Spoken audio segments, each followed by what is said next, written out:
الحمد لله حمدا كثيرا طيبا مباركا فيه، والصلاة والسلام على سيد الأنبياء والمرسلين محمد وعلى آله وأصحابه أجمعين. أما بعد، السلام عدد بدو چې اره موضوع مخه لړاله کا خبره دعوت وا کا خبره جهاد وا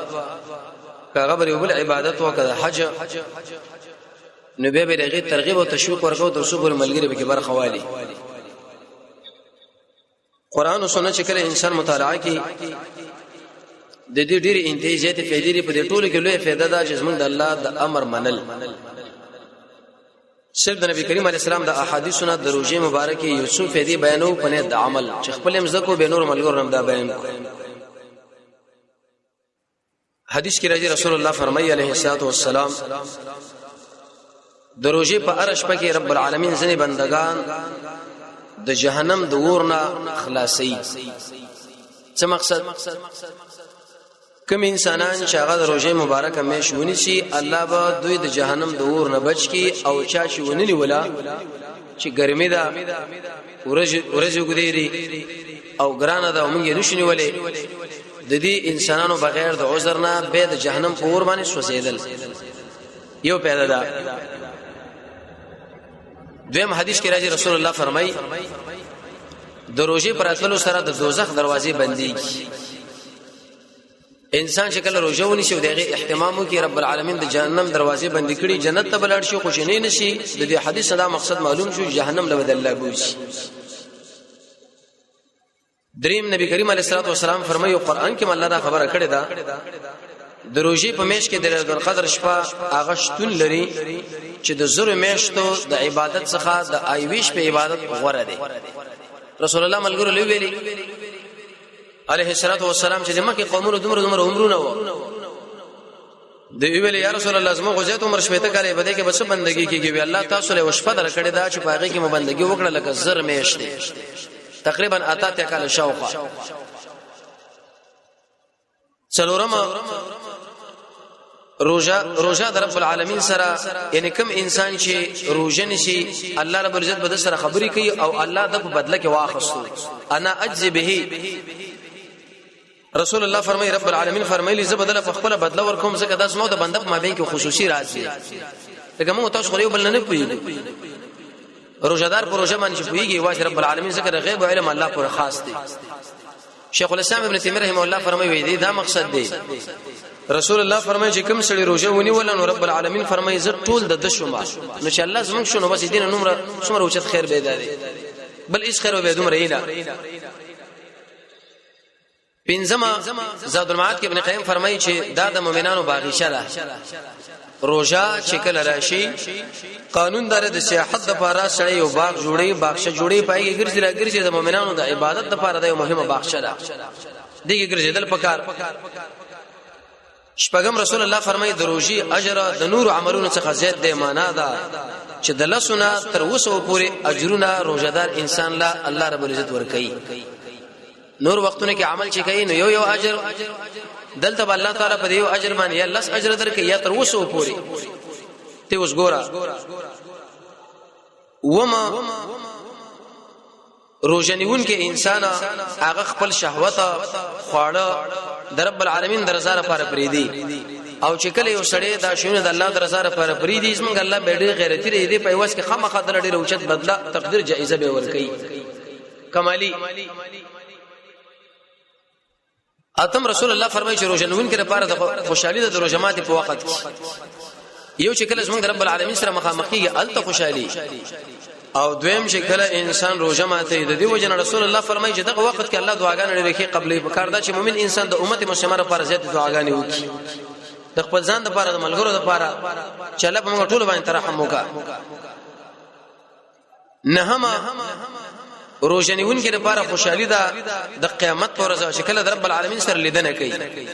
زمونږ الله چې بدله کم تقدیر ورکړي کم جایزه نو هغه الله معلومه ده. لسمه روزنیون کې داخله کېسته بوې کوي د رب العالمین په نسبت باندې رسول الله فرمایي د عنبر نمزيات مزه لذت الله لور کوي. روزه دی ولی چې کله انسان روزي مازګر وخت شینو د معدې او بڑاس غونې په خله راوځي چې عام انسانان کله کله دغه نه خېچ خو زمنګ د الله په نسبت باندې ډیر اوچت قدر لري ته به دا ګمان کوي لکه دا یو عنبر یو لسم د روزنون کې د خلی خوشبوئی در رب العالمین په وړاندې د مشک او د دې خوشبوئی نه هم ډیره ده دولسم روزه د ګناهونو د پاره ډال د معنا انسان په بچکیږي چې کله انسان روزه ونیسي رسول الله فرمایي در جهنم د اور د پاره د ګناهونو د پاره دا ډال لې د رسم روزه د انسان څخه ډال د شیطان څخه ډال د انسان د پاره په میدان د جنگ کې چې کله انسان ډګر لکته شي د دشمن د مرمیو لا چې ځان بچکی نو هغه په ډالونو باندې ابلیس موږ اوسه دشمن دې دنه بچکی دل چکیږي هغه صرف او صرف د روزه څوارلسم روزه به باطل څخه ډال دی یو سره د ساس سره بیزه باسونه کوي جګړې کوي رسول الله فرمایي ته ورته وایا چې ان صائم روزدار بس هغه سره ستنه به خپل قلاري پنځلسم روزه د دوزخ د اور څخه ډال دی الله رب عزت بتا بالکل د جهنم په دی اور کې سوځینا او شپاړسم روزي سره انسان د بدو خبرو او شور څخه بچ کیږي چې کله انسان روزداري د دې عبادت د دې په دې بدن باندې او اثري هغه په دې طریقه باندې چې بیزه مجلس بیزه خبري هغه ته بکیږي نه او غله په وجه کې نشته ولسم روزي سره انسان بدردو او جنگ څخه بچ کیږي لکه حدیث مشکات کې راځي او 3 نمبر اهل علم دا فرمای چې دا فائدہ پکې ده اتلسم روزنیون کې به جنت ته د باب الریان دروازې څخه ننوځي حدیث کې راځي رسول الله فرمایي جنت کې څو دروازې دي یو دروازه نوميږي باب الریان د توګو دروازه په دې باندې به خالص هغه انسانانو ور داخليږي چې کوم سړي په دنیا کې روزه نیولي نو به سوال لري چې پروژه کې لکه څنګه د غتن د شته قشان دالو کوم د نوتن دی ولې ذکر کړه علما د حدیث په تشریح کې دا خبره ذکر کړي چې روزه کې د لوګي سره مقاومت کیږي خو لیکن د تند نه انسان ډیر تنگ او سخت واقع کیږي ذکر رب العالمین ورته دا خبره کوي خدا باب الریان په دې دروازه باندې بدا ورشي نو نسم علماء دا خبره ذکر کړي دا د روزي پر اتلو سره شیطانان او پیرین تړل کیږي نو به ځین لدا سوال راځي چې هر کله روزه کې شیطانان تړل شي دا جګړه ول انسانان کوي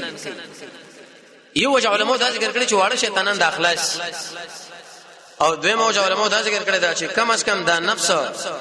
دا یو لسمشتي د ابلیس سره عادت شوی دی په دیو مې چې اگر کا کوئی تړل شي ولې نه لیکن دا خپل اثر کار کوي شلم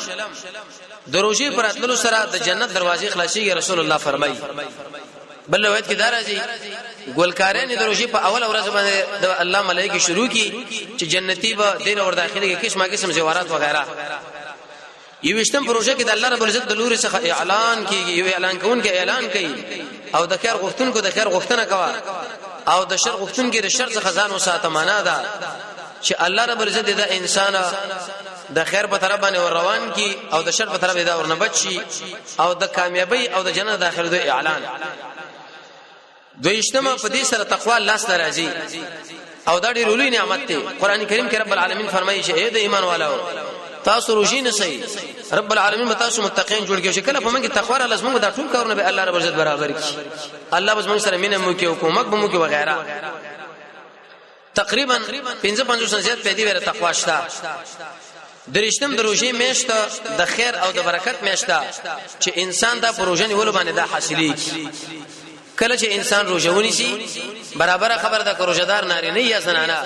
رسول الله فرمایي چې د انسان له الله خیر او برکت ور داخل دي کور رب الله خیر او برکت ور داخل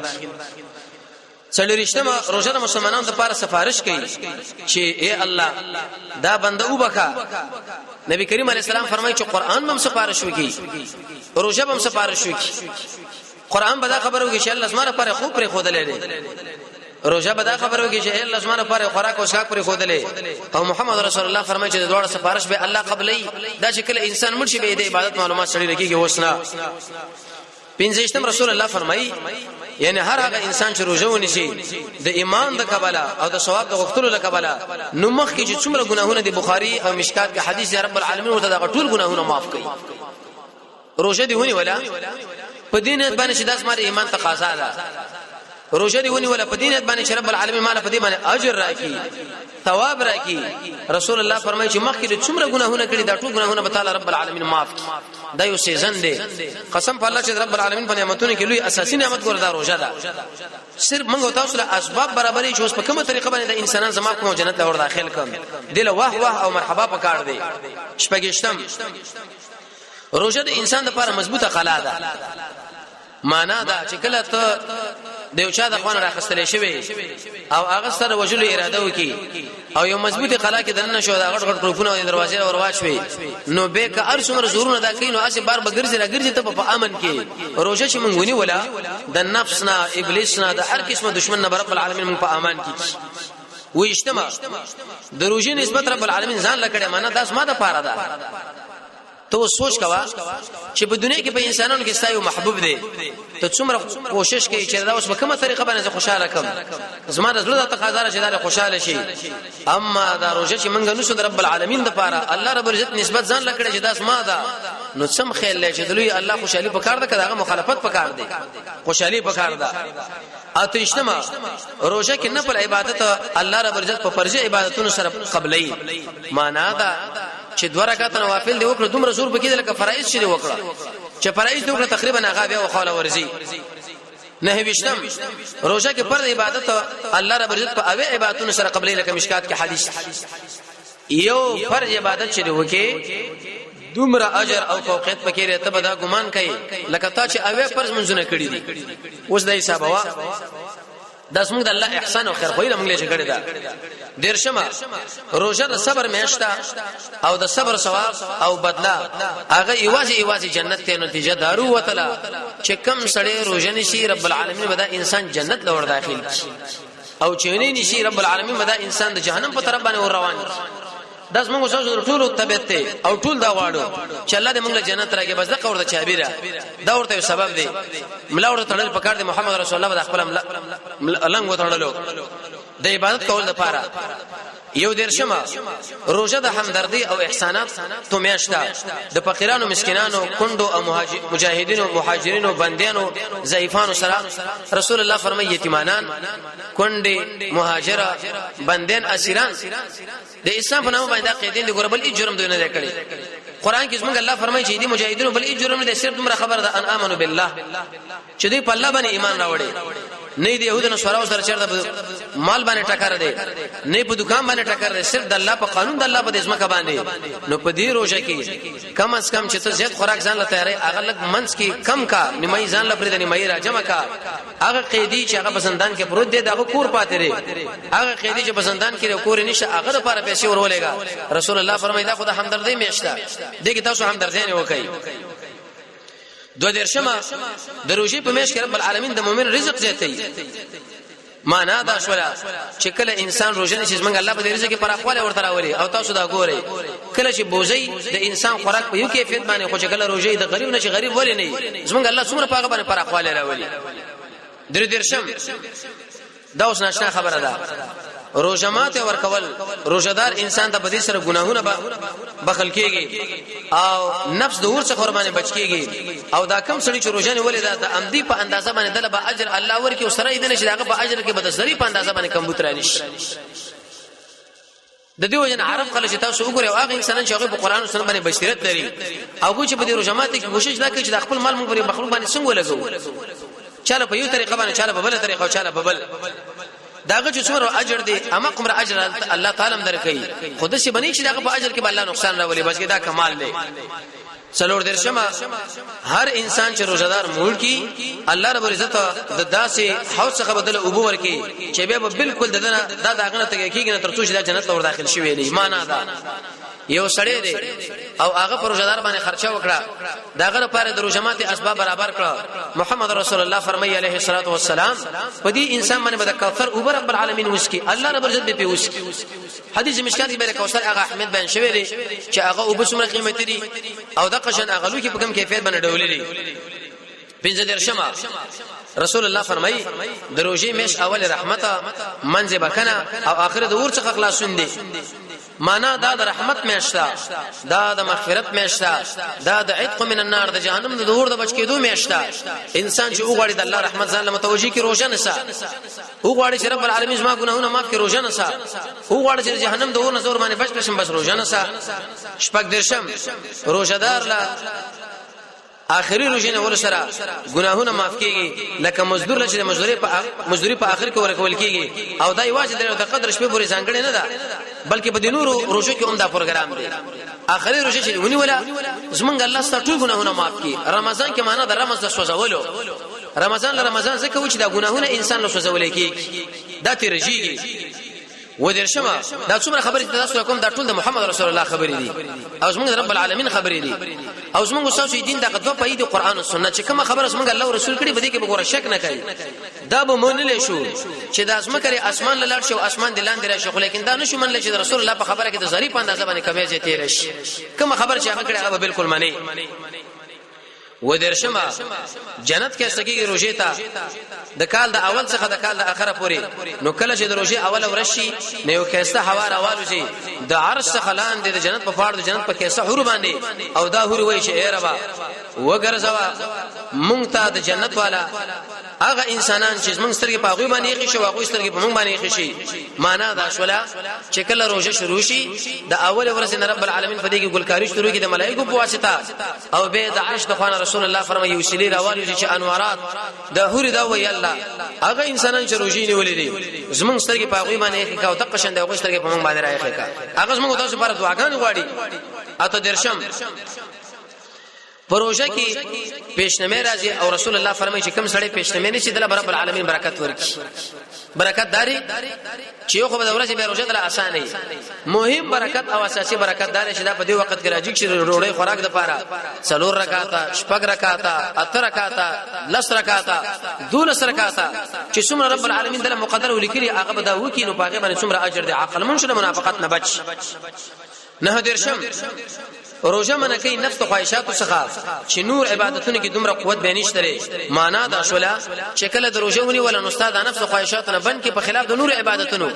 هغه به ټینګ د نفس مقابله کې خو به دې کیفیت باندې نه کوي څلويختما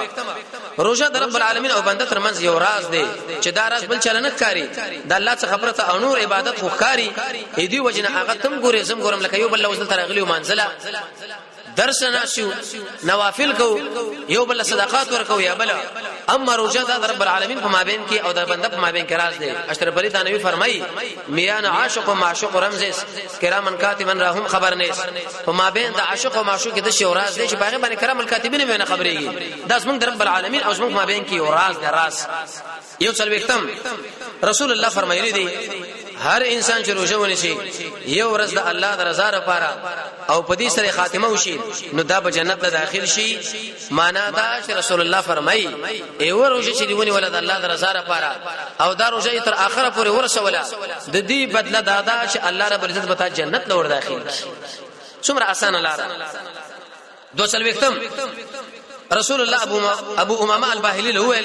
چې لازم را پتا باندې روزه نیول زکه د دې برابر نشته په اجر او عمل کې معنا دا شولا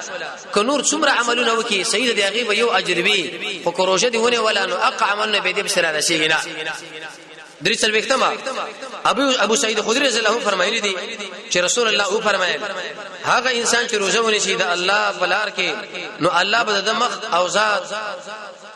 د جهنم د ور څخه بچ کی معنا دا چې وسړي روزه ونی ولا رسول الله فرمایي د دې روزه نه ولا په ددا چې رب العالمین به د دې انسان د جهنم مخه او د قشان د دې انسان و د دې انسان مخ د جهنم نه او د دې انسان بدن د جهنم د ور نه بچ څلور تلوختما رسول الله فرمایلی دي هر هغه انسان چې روزه ونی سي د الله په لار کې نو د دوزخ ور به رسول کولونو په اندازه باندې او الله رب عزت با بالکل دا سړی د اغه نه بچ یعنی هغه وره چې دغه اندازه په دومره اندازه باندې رسول الله فرمایي دغه ګرمایش خلکو لړشيږي خو چې روزه دی ونی ول رب العالمین به دې ګرمایش نه تابچ بنځ سلوختم رسول الله فرمایلی دي هر هغه تن چې روزه ونی شي د الله بلار کې نو الله بدته او د ور ترمنځ یو کنده او لريواله وګرځي لکه د زمکه او اسمان تر مابین څه مطلب تا چې کله روزه ونیولا رسول الله فرمایي صاحب د روزه نیولو باندې بستاو د جهنم مابین کې دومره مسافر شي لکه اسمه کو اسمان معنا بالکل بری بچ شپږ سل وختما رسول الله فرمایلی دی چې پنځه منځونه او ایو جمعه تر بلې جمعه پورې او روزه تر بلې روزه میاشت روزه پورې دا ګناهونه ختمول کړي هغه سره چې دې ترمنځ کېږي معنا دا شوله خو په دې شرط باندې تر څو پر چې د غټو ګناهونو ځان ساتلې روزه دې اوس ونی ولا تر روان روزه پورې چې څومره صغیره ګناهونه ستا کېږي هغه ټول رب العالمین صاحب دې روزه باندې معاف او موږ تاسو ټول ګناه را خبره ګناه قتل ګناه اوریدل ګناه لاس ورکول ګناه واپس روانول ګناه سوچ ګناه په روانیو که څوک ضرورت لري کړي لري موږ تاسو خامخا لرو وسل وختما رسول الله فرمایلی دي چې د الله لوري مال جبرئیل علیه السلام په دې خبر راغلی دی چې چا د روزي مې شومندله او د تبخنه ونشولا او د دوزخ ورته داخل شو نو الله رب العزت د خیر څخه دا سړی لري کړي دی الله دې دا سړی د خیر نه لري کی وې ما ور باندې ویل چې امینا معنا جبرئیل علیه السلام دله کې را کړی دا یو سړی دې د باندې روزه تیر شو او دا و چې دا خډيره ګدره او دا خډيره ګرمه ده او زین شم نیولې او زې ماته ما وی جبريل ویل چې رب العالمین دا سړی ور لبوزي وی ما ویل چې امینا سره خیر له چې محمد رسول الله په خبره باندې امین وکي آیا دا سړی به چرته خیر به پیدا کی هیڅ چرته به پیدا نه کی دا خبره دی دماغ کې بالکل دنه کې نه ول پکار دی اته سلوختم رسول الله فرمایلی دی چې د الله لپاره په هر روزه ماته کې د اور او دوزخ څخه خلاصیدون کې اشتري نو روزي سره انسان د دوزخ نه خلاصيږي نه سلوختم رسول الله فرمایلی دی چې د روزي پښپا او ورځ کې الله رب عزت انسان د دوزخ څخه خلاصوي او د مسلمانانو دعاګانې قبلې 50 رسول الله فرمایي صحابي له ویلي ته شاهدی د ایمان توحید او د رسول الله د رسالت ورکوي او 15 وخت منځونه کوي او د رمضان روزه نشي او د شپې د رمضان عبادت کوي نو د ریښتونو شهیدانو سره رب العالمین وتعالى جمع کې معنا دا هغه شهیدان چې د احد شهیدان دي یا د شنور شهیدان دي موږ تاسو مشران چې کله تا روزه ونی ولا د الله توحید دی ومنو د رسول الله رسالت دی ومنو او 15 منځونه دی وکړه نو الله رب العزت به د دې شهیدانو په سب کې تعالی وجد کې او ته د الله په نسبت بهترین شهید دی نو دا 50 پیدي من او تاسو د رسول الله د احادیثو ذکر کړی بهترینه مشر روانه ده دا یو سیزن دی چې رب العالمین زموږ تاسو ګناهونه اور باندې بکی او د جنت په طرف باندې رواني شو ګور بالکل بدی کې د ابلیس د نفس او د هر قسمه د دشمن سره کله مقابله موږ کو ور ختم نه کې بدی طریقه باندې چې ردا خډيره ګرمي را ردا خډيره ګدره او زه د دنیا دا کار کوم مزدوری د وسه به ماته کم پټ ځای کې هغه ځای کې ودی ځای کې پروسه کړی شو چې بدی بیت الخلاقانو کې بخل پروژه ماته ولي افسوس چې یو خوا محمد رسول الله چې دومره اوچت انسان دومره ترغیب ورکړي دی دغه په ضد باندې یو سړی د ابلیس خبره مني او روزه ماته اداره دي انسان بدبختی ده کوشش وکړو چې روزه به انسان له نسو بدشي کې بعد باندې چې کومه تشریح موږ تاسو محمد رسول الله کړی دا رب العالمین دې موږ تاسو توفیق دي عمل لکې او الله رب عزت دې موږ تاسو دا قبول کړي او الله رب عزت دې موږ تاسو د قران او بصیرت را نصیب کړي وصلی الله تعالی علی خیر خلقه محمد و علیه و صحبه اجمعین.